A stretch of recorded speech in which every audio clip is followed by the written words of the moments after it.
સ્વાગત છે આપ સૌનું મારી યુટ્યુબ ચેનલ સ્ટડી પોઈન્ટમાં. વિડીયોને લાઇક કરો, ચેનલને સબસ્ક્રાઇબ કરો અને મિત્ર વર્તુળમાં શેર કરો અને નવા વિડીયોના અપડેશન માટે બેલ આઇકન દબાવો. હવે આપણે આગળ વધીએ તો ગયા લેક્ચરમાં આપણે જોયું હતું ચાલુ વર્તમાનકાળ, જેનો પહેલો ભાગ જોયો હતો, જેમાં આપણે ચાલુ વર્તમાનકાળમાં હકાર વાક્યની વાક્ય રચના કેવી હોય. આજે આપણે જોઈશું નકાર વાક્યની વાક્ય રચના. નકાર એટલે કે નેગેટિવ સેન્ટેન્સ. તો નેગેટિવ સેન્ટેન્સની વાક્ય રચનામાં શું છે, માત્ર આપણે નકાર બનાવવા માટે અહીંયા નોટ ઉમેરવું પડે છે. એટલે કે સબ્જેક્ટ, પછી કર્તાના આધારે એમ ઇઝ આર જે સહાયકારક ક્રિયાપદ આવતું હોય તે, પછી વચ્ચે નોટ મૂકવાનો અને મુખ્ય ક્રિયાપદનું આઈએનજી વાળું રૂપ મૂકવામાં આવે છે. અહીંયા એક્ઝામ્પલ આપેલા છે, આઈ એમ નોટ સ્લીપિંગ, મતલબ કે હું સૂઈ રહ્યો નથી. તો એ કરતા આઈ છે તો તેના આધારે આપણે સહાયકારક ક્રિયાપદ એમ મૂક્યું અને નકાર બનાવવા માટે નોટ મૂક્યું અને પછી મુખ્ય ક્રિયાપદ સ્લીપ હતું તો તેને આઈએનજી પ્રત્યે લગાવ્યું. પછી બીજું વાક્ય છે, હી ઇઝ નોટ વર્કિંગ, મતલબ કે તે કામ કરી રહ્યો નથી. તો એ પણ અહીંયા જો હી કરતા છે તો તેના આધારે આપણે ઇઝ સહાયકારક ક્રિયાપદ મૂક્યું, નોટ મૂક્યું અને મુખ્ય ક્રિયાપદને આઈએનજી પ્રત્યે લગાવ્યું. પછી ત્રીજું વાક્ય છે, દે આર નોટ પ્લેઇંગ, મતલબ કે તેઓ રમી રહ્યા નથી. પછી ચોથું વાક્ય છે, રવિ ઇઝ લર્નિંગ ઇંગ્લિશ ગ્રામર. અહીંયા જે છેલ્લું વાક્ય છે ત્યાં નોટ મૂકેલું નથી.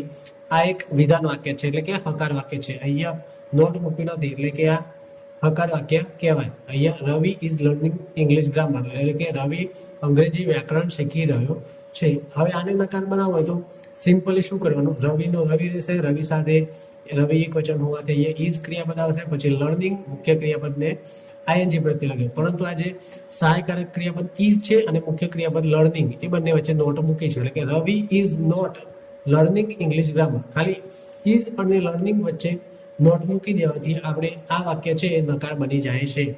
અહીંયા દરેક વાક્યમાં જુઓ તમે, આ એમ સહાયકારક ક્રિયાપદ અને સ્લીપિંગ એ મુખ્ય ક્રિયાપદ છે, એ બંને વચ્ચે નોટ મૂક્યો. બીજા વાક્યમાં પણ એવું છે, ત્રીજા વાક્યમાં પણ એવું છે. એ રીતે આપણે ચોથું વાક્ય એ રીતે બનાવી શકીએ કે Ravi is not learning English grammar. આગળ જોઈએ ઇન્ટ્રોગેટિવ સેન્ટેન્સ, એટલે કે પ્રશ્નાર્થવાચક વાક્યો.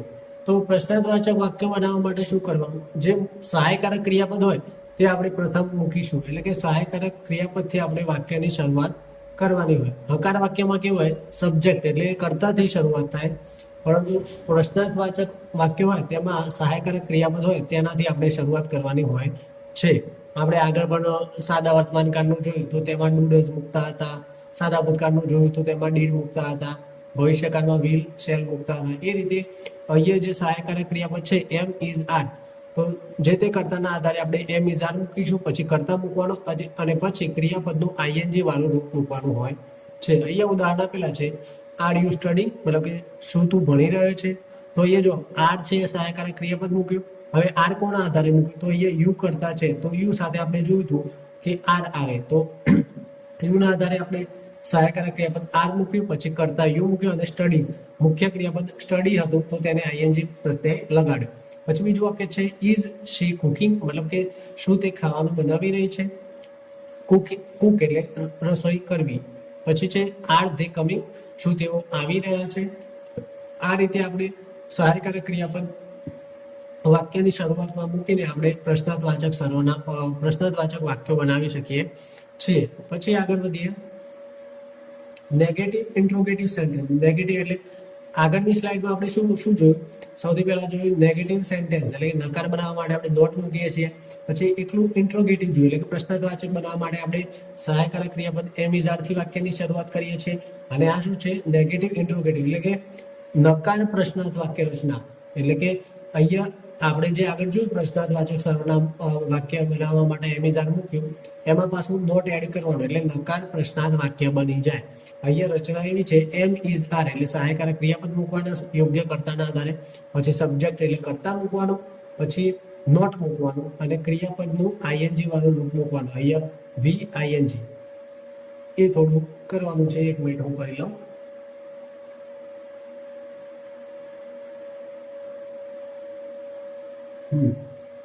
અહીંયા ક્રિયાપદનું આઈએનજી વાળું રૂપ આવે તો નેગેટિવ ઇન્ટ્રોગેટિવ સેન્ટેન્સ બને. એમ ઇઝ આર યોગ્ય કર્તાના આધારે, પછી સબ્જેક્ટ, પછી નોટ અને VING એટલે મુખ્ય ક્રિયાપદનું ING વાળું રૂપ મૂકવામાં આવે છે અને છેલ્લે પ્રશ્નાર્થ ચિહ્ન મૂકીએ. તો અહીંયા જો વાક્ય આપેલા છે એમ આઈ નોટ વર્કિંગ.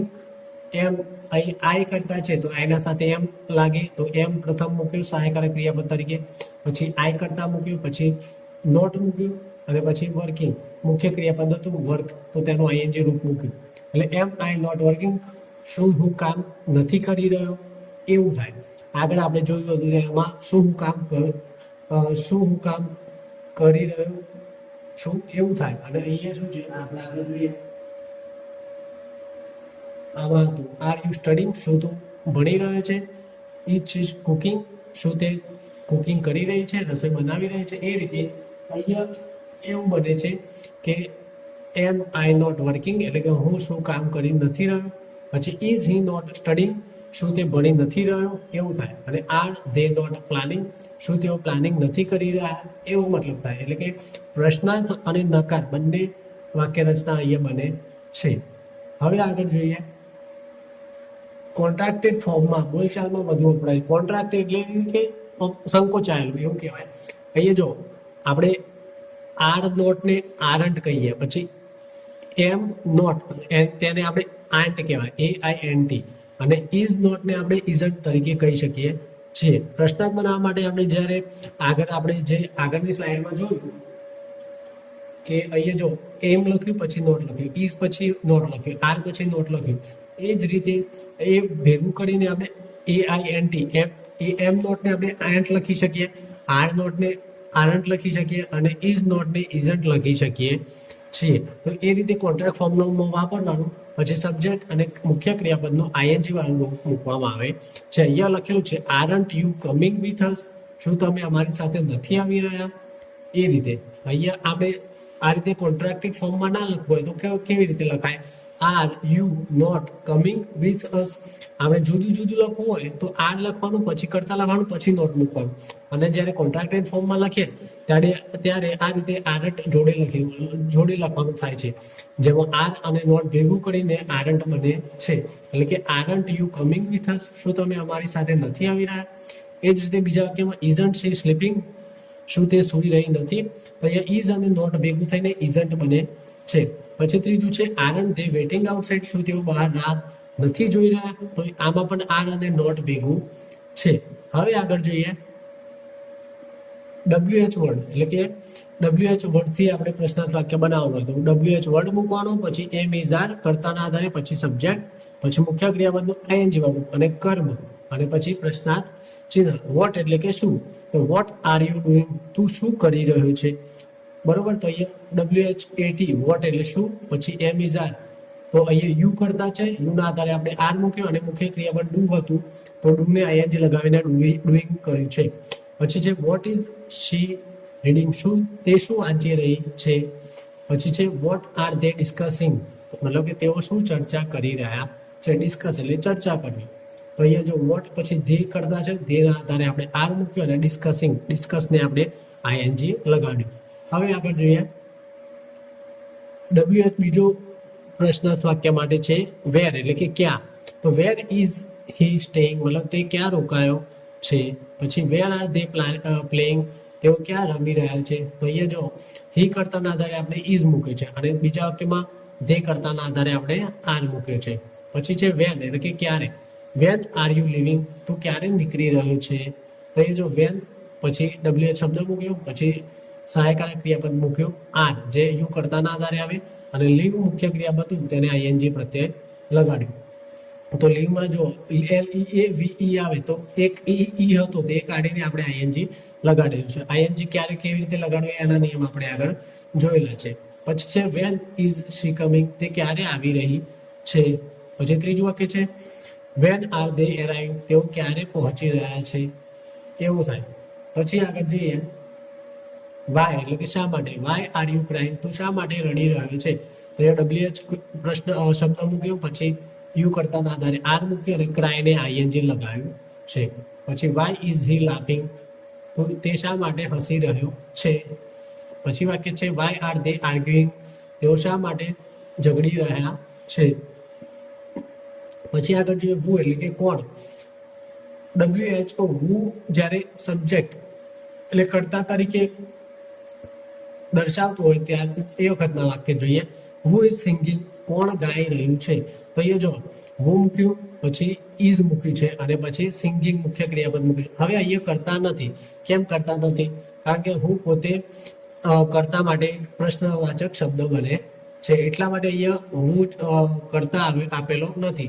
એટલા માટે આપણે હું વાળા વાક્ય હોય છે તેમાં આપણે સહાયકારક ક્રિયાપદ તરીકે ઇઝ મૂકીએ છીએ. આર કે બીજું કંઈ મૂકતા નથી, કારણ કે આપણે સબ્જેક્ટ કરતા જાણતા હોતા નથી. અહીંયા કરતા આપણે હુમાં સમાયેલું છે, હું દ્વારા પ્રશ્ન કરીએ છીએ, એટલે હુ ઇઝ સિંગિંગ એ રીતે આપણે ઇઝ ક્રિયાપદ મૂકીએ છીએ. પછી બીજા વાક્યમાં પણ એવું છે, who is knocking the door, દરવાજા પર કોણ ટકોરા મારી રહ્યું છે અથવા તો ખખડાવી રહ્યું છે. નોક એટલે ખખડાવું. પછી આગળ જોઈએ, જો ગઈ સ્લાઇડમાં આપણે જોયું હું સબ્જેક્ટ તરીકે એટલે કર્તા તરીકે. હવે આ સ્લાઇડમાં શું છે? WHO હું ઓબ્જેક્ટ તરીકે, ઓબ્જેક્ટ એટલે કે કર્મ તરીકે. તો who are you talking two એટલે તું કોની સાથે વાત કરી રહ્યો છે. તો અહીંયા જો હું પછી આપણે આર મૂક્યું. ગયા આગળની સ્લાઇડમાં આપણે હું પછી ઇઝ મૂકતા હતા, કારણ કે ત્યાં હું સબ્જેક્ટ તરીકે કામ કરતો હતો. અહીંયા હું ઓબ્જેક્ટ તરીકે કામ કરે છે. એટલે આ વાક્યમાં કર્તા આપેલું છે, શું આપેલું છે? યુ આપેલું છે. એટલા માટે આપણે યુના આધારે સહાયકારક ક્રિયાપદ આર મૂકીએ છીએ. એટલે કે who are you talking two, એટલે તો આ ટુ નો મતલબ કે કોની સાથે તમે વાત કરી રહ્યા છો. તે એટલા માટે અહીંયા WHO હું છે ઓબ્જેક્ટ કર્મ તરીકે વપરાયેલું છે, કારણ કે આ વાક્યમાં આપણને જવાબ મળશે ત્યારે આપણને કર્મ મળી શકે છે. અને આગળના વાક્યમાં જોઈએ તો હું વડે આપણને જવાબ મળે તો ત્યાં આપણને કર્તા મળે છે. પછી બીજું વાક્ય છે, who is she waiting for, તે કોની રાહ જોઈ રહી છે. તો અહીંયા પણ શી છે એ કર્તા છે અને એ કોઈ વ્યક્તિની રાહ જોઈએ, એટલે અહીંયા હું વપરાયું છે તે ઓબ્જેક્ટ તરીકે વપરાયેલું છે. એટલા માટે અહીંયા શી કરતા હોવાથી શી કરતાના આધારે આપણે સહાયકારક ક્રિયાપદ ઇઝ મૂકેલું છે. હવે આગળ વધીએ. whom એટલે કે કોને. whom આર યુ હેલ્પિંગ, તું કોને મદદ કરી રહ્યો છે. અહીંયા whom છે એ whom દ્વારા આપણે પાર્ટ ઓફ સ્પીચમાં જોયું હતું કે whom દ્વારા પ્રશ્ન કરીએ તો આપણને કર્મ મળતું હોય છે. એટલે કે whom આર યુ હેલ્પિંગ, તું કોને મદદ કરી રહ્યો છે. તો જો ગુજરાતીમાં કોને, એ કોનેનો જવાબ મળે એટલે આપણને કર્મ મળતું હોય છે. આપણે પાર્ટ ઓફ સ્પીચમાં જોયું છે. તો એ રીતે આપણને whom છે એ કર્મ શોધવા માટે આપણે પ્રશ્નાર્થ કરી શકીએ છીએ whom દ્વારા. એટલે કે whom આર યુ હેલ્પિંગ, તું કોને મદદ કરી રહ્યો છે. પછી બીજું વાક્ય છે, who is calling, who is she calling, મતલબ તે કોને ફોન કરી રહી છે. તો અહીંયા પણ કરતા શી આપેલું છે. શી એટલે કે તે કાર્ય કરે છે. શું કાર્ય કરે છે? ફોન કરવાનું. તો શીના આધારે આપણે સહાયકારક ક્રિયાપદ ઇઝ મૂકી છે અને whom છે એ કર્મ શોધવા માટેનો પ્રશ્નવાચક શબ્દ છે. પછી આગળ જોઈએ, વિચ એટલે કે કયું અથવા તો કયું. તો which book are you reading, તું કયું પુસ્તક વાંચી રહ્યો છે. તો અહીંયા જો વિચ પછી આપણે નાઉન મૂકીએ છીએ. આપણે આગળ પણ જોયું વિચ અને whose હોય છે એ બંનેમાં તરત સહાયકારક ક્રિયાપદ આવતું નથી. તેના પછી નાઉન આવે છે અને પછી સહાયકારક ક્રિયાપદ આવે છે અને પછી કર્તા આવે અને પછી મુખ્ય ક્રિયાપદનું આઈએનજી વાળું રૂપ આવે છે. એટલે કે વિચ શબ્દ આવ્યો, પછી બુક નાઉન આવ્યું, પછી આર છે. તો આર કરતા યુના આધારે આર મુકાયું અને રીડ ને આઈએનજી લગાવીને રીડિંગ કર્યું છે. એટલે કે તું કયું પુસ્તક વાંચી રહ્યો છે. પછી છે વિચ ટીમ ઇઝ વિનિંગ, કઈ ટીમ જીતી રહી છે. તો અહીંયા વિચ શબ્દ આવ્યો, પછી ટીમ નાઉન આવ્યું અને ઇઝ છે ટીમ એક વચન તરીકે વપરાય છે. ભલે ટીમમાં 10-12 ખેલાડી હોય, ક્રિકેટની ટીમ હોય તો 11 ખેલાડી હોય, પરંતુ ટીમ એક સમૂહ તરીકે એક વચન તરીકે વપરાય છે. એટલે ટીમને આધારે આપણે ઇઝ ક્રિયાપદ મૂક્યું અને વિન જે ક્રિયાપદ હતું તેને આઈએનજી લગાવ્યું. અહીંયા જો પેલો વિન છે એમાં ઇન પણ વધારે ભાર આવે છે, એટલા માટે આપણે એમ બેવ છે અને આઈએનજી લગાવેલું છે. પછી છે which road R they taking, મતલબ તેઓ કયો રસ્તો લઈ રહ્યા છે. આપણે રોડ ઉપર જતા હોય, જમણી બાજુ ડાબી બાજુ બે રસ્તા આવતા ત્યારે આ પ્રશ્ન કરીએ કે કઈ સાઈડનો રસ્તો લઈ રહ્યા છે. એ રીતે which road R they taking, મતલબ કે તેઓ કયો રસ્તો લઈ રહ્યા છે. તો આપણે એટલું યાદ રાખીશું, વિચ અને હુઝમાં તરત સહાયકારક ક્રિયાપદ આવતું નથી. તેના પછી નાઉન આવે છે અને પછી સહાયકારક ક્રિયાપદ આવતું હોય છે. આગળ જોઈએ, હુઝ આવ્યું. હુઝ એટલે કે કોનું. તો whose car are they washing, તેઓ કોની કાર ધોઈ રહ્યા છે. તો એ જો હુઝ પછી કાર નાઉન આવ્યું, પછી સહાયકારક ક્રિયાપદ આર આવ્યું. કોના આધારે? અહીંયા ધે કર્તાના આધારે, કારણ કે ધે છે એટલે કે તેઓ સાફ કરી રહ્યા છે. તો એ ધે કર્તાના આધારે આપણે સહાયકારક ક્રિયાપદ આર મૂક્યું અને વોશનું આઈએનજી રૂપ વોશિંગ લખ્યું છે. પછી છે whose book are you reading, તું કોનું પુસ્તક વાંચી રહ્યો છે. એટલે અહીંયા જો હુઝ પછી નાઉન બુક આવ્યું, પછી આર યુના આધારે પછી રીડિંગ. અહીંયા જો હુઝ પછી નાઉન વગર આપણે ઉપરનું વાક્ય જોયું તેમાં નાઉન સાથે જોયું હુઝ અને વિચ બંનેમાં. હવે જોઈએ હુઝ પછી નાઉન વગર જોઈએ તો એ વાક્ય થોડું અજુગતું લાગે. જો હુઝ ઇઝ રિંગિંગ, કોનું વાગી રહ્યું છે, શું વાગી રહ્યું છે, પણ અહીંયા કશો શબ્દ જ નથી કે કોનું શું વાગે, કોનું વાગી રહ્યું, શું વાગી રહ્યું છે ખબર નહીં, કર્મ નથી. અને ના એટલા માટે આપણને આ વાક્ય થોડું યોગ્ય લાગતું નથી. પછી હુઝ આર યુ યુઝિંગ, તું કોનું વાપરી રહ્યો છે, હું વાપરી રહ્યો છે, ચાર્જર વાપરી રહ્યો છે કે હું વાપરી ખબર નથી. એટલે આ હુઝ અને બીચમાં આપણને નાઉન મૂકવાનું કારણ જ આ છે કે જેનાથી આપણને વાક્ય યોગ્ય લાગે. જેમ કે અહીંયા હુઝ ઇઝ રિંગિંગ એની જગ્યાએ હુઝ ફોન ઇઝ રિંગિંગ એવું લખેલું હતું, કેટલું સરસ લાગે કે કોનો ફોન વાગી રહ્યો છે એ રીતે. પછી છે હુઝ આર યુઝિંગ, તું કોનું વાપરી રહ્યો છે. તો હુઝ પછી આપણે ચાર્જર મૂકીએ, ઘણી વાર એકબીજાના ફોનનું ચાર્જર યુઝ કરતા હોઈએ તો whose charger are you using એ રીતે લખીએ તો કેટલું સરસ લાગે. એટલા માટે આપણે આ ખાલી જાણવા ખાતર લખ્યું છે કે હુઝ પછી નાઉન વગર આવા વાક્ય બને છે. એટલે આપણે ખાસ ધ્યાન રાખવું, હુઝ અને વિચ પછી નાઉન મૂકવાનું, પછી સહાયકારક ક્રિયાપદ મૂકવાનું. આગળ જોઈએ હાઉ, એટલે કે કેવી રીતે. હાઉ આર યુ ટ્રાવેલિંગ, તું કેવી રીતે મુસાફરી કરી રહ્યો છે. તો હાઉ છે એને પણ આપણે WH પ્રશ્નાર્થવાચક શબ્દમાં સમાવેશ કરતા હોઈએ છીએ. તો હાઉ મૂક્યું, પછી યુ કરતાના આધારે આર મૂક્યું અને ટ્રાવેલની જગ્યાએ ટ્રાવેલિંગ કર્યું ચાલુ વર્તમાન કાળ હોવાથી. તો તું કેવી રીતે મુસાફરી કરી રહ્યો છે. પછી છે how is she managing everything, તે બધું કેવી રીતે સંભાળી રહી છે. તો અહીંયા હાઉ મૂક્યું, પછી શી કરતાના આધારે ઇઝ મૂક્યું, પછી મેનેજિંગ એટલે કે મેનેજ કરવું, સંભાળવું, અને એવરીથિંગ એટલે કે દરેક વસ્તુ, એ વધારાનો શબ્દ છે. પછી આગળ વધીએ હાઉ મેની એટલે કે કેટલા. તો how many students are studying, કેટલા વિદ્યાર્થીઓ અભ્યાસ કરી રહ્યા છે.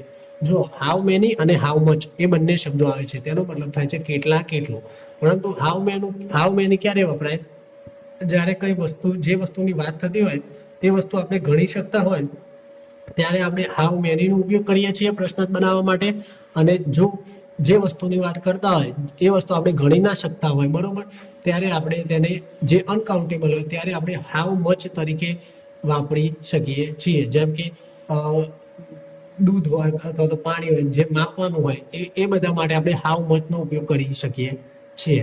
પછી અહીંયા આપ્યું છે how many students are studying, કેટલા વિદ્યાર્થીઓ અભ્યાસ કરી રહ્યા. તો અહીંયા વિદ્યાર્થીઓની વાત છે તો તે આપણે ગણી શકીએ છીએ, એટલા માટે હાઉ મેનીથી પ્રશ્ન કરેલો છે. તો હાઉ મેની મૂક્યું, પછી અહીંયા સ્ટુડન્ટ્સ મૂક્યું, બરોબર. હાઉ મેનીમાં પાછું થોડું ફરક છે કે હાઉ મેની પછી તરત સબ્જેક્ટ આવે છે અને પછી સહાયકારક ક્રિયાપદ આવે છે. એટલે કે સ્ટુડન્ટ્સ બહુવચન છે તો એ બહુવચન મૂક્યું અને પછી બહુવચન સાથે આર ક્રિયાપદ આવે, સહાયકારક તો આર મૂક્યું અને સ્ટડીને આઈએનજી લગાવ.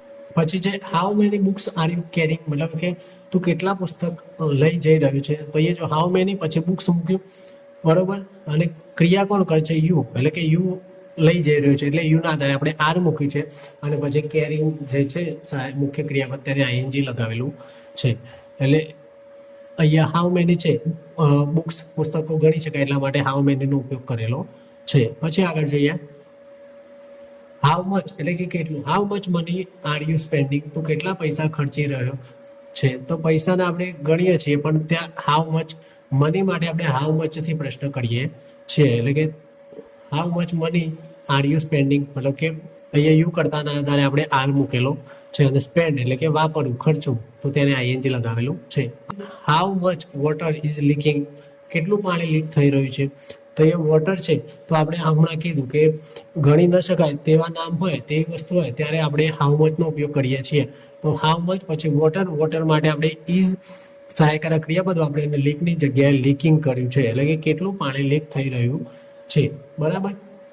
પછી આગળ જોઈએ નેગેટિવ WH સેન્ટેન્સ. આપણે હાલ જોયા WH સેન્ટેન્સ કેવા જોયા, હકાર વાક્યવાળા જોયા. હવે આ જોઈએ નેગેટિવ. તો નેગેટિવ બનાવવા માટે આપણે શું કરવાનું હોય છે, માત્ર નોટ લગાવવાનું હોય છે. એટલે WH શબ્દ મૂકવાનો, પછી કર્તાના આધારે એમ ઇઝ આર, પછી કર્તા, પછી નોટ અને પછી મુખ્ય ક્રિયાપદનું આઈએનજી વાળું રૂપ મૂકવાનું હોય છે. અહીંયા લખ્યું છે why are you not studying, તું અભ્યાસ કેમ નથી કરી રહ્યો, બરાબર.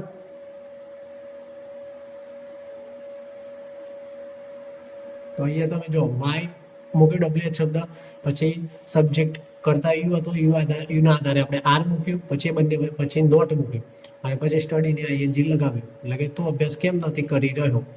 પછી why is she not coming, તે કેમ નથી આવી રહી. પછી છે where are they not working, તેઓ ક્યાં કામ નથી કરી રહ્યા. જનરલી કેવા તેઓ ક્યાંક કામ કરી રહ્યા છે એમ પૂછ્યા, પરંતુ આપણે નકાર બનાવો છે એટલા માટે તેઓ ક્યાંક કામ નથી કરી એ રીતે બનાવે. એટલે where are they not working એ રીતે. અહીંયા જો વેર મૂક્યું, પછી ધે કરતાના આધારે આપણે આર મૂક્યું, પછી ધે પછી નોટ મૂક્યું અને વર્કની જગ્યાએ વર્કિંગ કરેલું છે. પછી આગળ જોઈએ, why are you not listening to me, તમે મારી વાત કેમ નથી સાંભળી રહ્યા.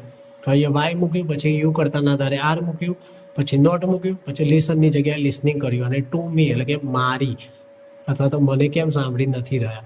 તો આ મી છે એ કર્મ તરીકે વપરાયેલું છે. પછી વાય ઇઝન્ટ હી વર્કિંગ, તે કામ કેમ નથી કરી રહ્યો. તો એ જો ઇઝ નોટની જગ્યાએ આપણે ઇઝન્ટ વાપર્યું છે. આપણે કીધું હતું કે ઇઝ નોટની જગ્યાએ ઇઝન્ટ વાપરી શકાય, આર નોટની જગ્યાએ આરન્ટ વાપરી શકાય. તો અહીંયા વાય પછી ઇઝ, પછી જો અલગ લખીએ તો વાય પછી ઇઝ, પછી હી આવે, પછી નોટ આવે. Why is he not working એ રીતે આવે. પરંતુ જ્યારે કન્સ્ટ્રક્ટેડ ફોર્મમાં લખીએ ત્યારે ભેગું આવે છે વાય ઇઝન્ટ હી વર્કિંગ, તે કામ કેમ નથી કરી રહ્યો. એ જ રીતે ઉપરના વાક્યમાં જોઈએ તો why aren't you listening to me, અહીંયા આરન્ટ કરવું હોય તો અહીંયા આર નોટ ભેગું કરીને આરન્ટ થાય અને પછી યુ મુકાય છે. એ રીતે નીચેના વાક્યમાં જોઈએ, where are they not going, તેઓ ક્યાં નથી જઈ રહ્યા. પછી છેલ્લું વાક્ય છે who is not coming to the meeting, મીટિંગમાં કોણ નથી આવી રહ્યું. તો હું મૂકી શબ્દ, પછી હું જ્યારે સબ્જેક્ટ તરીકે વપરાય ત્યારે આપણે ઇઝ મૂકીએ છીએ સહાયકારક ક્રિયાપદ તરીકે, પછી નોટ મૂક્યું, પછી કમની જગ્યાએ કમિંગ મૂક્યું અને ટુ ધ મીટિંગ એટલે મીટિંગમાં કોઈ સ્થળે, આ વધારાના શબ્દો છે મીટિંગ એટલે વધારાનું સ્થળ બતાવે છે ક્યાં આવી નથી રહ્યું, એટલે મીટિંગમાં કોણ નથી આવી રહ્યું એ રીતનું. પછી આગળ જોઈએ, એટલે આપણે આજે કેવું છે કે બાર કાર છે, તો બાર કારનું ગુજરાતી કેવું થાય સિમ્પલી આપણે ક્રિયાપદના આધારે ખાલી એટલું જ છે જોવાનું છે. સાદો વર્તમાનકાળમાં મુખ્ય ક્રિયાપદની એસ લગાડીએ તો તેનું ગુજરાતી શું થાય. જે પણ ક્રિયાપદ માન લો કહીએ સ્ટડી એટલે ભણવું, આપણે સ્ટડી ક્રિયાપદ વાપરીને આ ઉદાહરણ લીધેલા છે. સ્ટડી સાદો વર્તમાનકાળમાં શું થાય ગુજરાતી, ભણે છે. પછી V2 મૂકીએ તો શું થાય સાદો ભૂતકાળમાં ભણ્યો. પછી વિલ, શેલ અને મુખ્ય ક્રિયાપદનું મૂળ રૂપ મૂકીએ સાદા ભવિષ્યકાળમાં તો શું ગુજરાતી થાય, ભણશે. પછી ચાલુ વર્તમાનકાળમાં એમ ઇઝ આર પ્લસ VING હોય તો તેનું ગુજરાતી શું થાય, ભણી રહ્યો છે. પછી ચાલુ ભૂતકાળમાં શું થાય, વોઝ વેર અને ING હોય તો ભણી રહ્યો હતો. અને ચાલુ ભવિષ્યકાળ હોય તો તેમાં શું થાય, will shall be plus VING હોય ત્યારે એનું ગુજરાતી શું થાય, ભણી રહ્યો હશે. બરોબર. પછી જોઈએ પૂર્ણ વર્તમાનકાળ. પૂર્ણ વર્તમાનકાળમાં હેવ હેઝ અને V3 આવે તો તેનું ગુજરાતી શું થાય, ભણી લીધું છે. પછી પૂર્ણ ભૂતકાળ આવે તો તેમાં હેડ અને V3 આવે તો તેનું ગુજરાતી શું થાય, ભણી લીધું હતું. અને પછી છે પૂર્ણ ભવિષ્યકાળ, તેનું વાક્ય રચનામાં શું આવે, વિલ, હેવ અને V3 આવે તો તેનું ગુજરાતી શું થાય, ભણી લીધું હશે. એટલે કે ભવિષ્યમાં આટલા સમયમાં ભણી લીધું હશે એવું થાય. પછી ચાલુ પૂર્ણ વર્તમાનકાળમાં વાક્ય રચનામાં શું આવે, હેવ, પછી હેવ અને હેઝ બંને આવશે કરતાના આધારે. હેવ હેઝ બીન પ્લસ ક્રિયાપદનો ING રૂપ આવશે.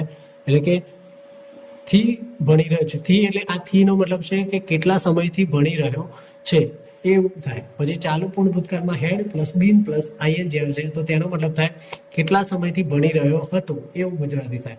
અને ચાલુ પૂર્ણ ભવિષ્યકાળમાં will plus have plus been plus VING એનો મતલબ થાય કેટલા સમયથી ભણી રહ્યો હશે. આ રીતે આપણે 12 કાર છે તો એ 12 કારમાં આ જે ક્રિયાપદ છે એ ક્રિયાપદના આધારે ગુજરાતી કેવા થાય તે આપણે જોયું. એક મિનિટ, હું આ જે વિલ વાળું છે એ થોડું સુધારી લઉં.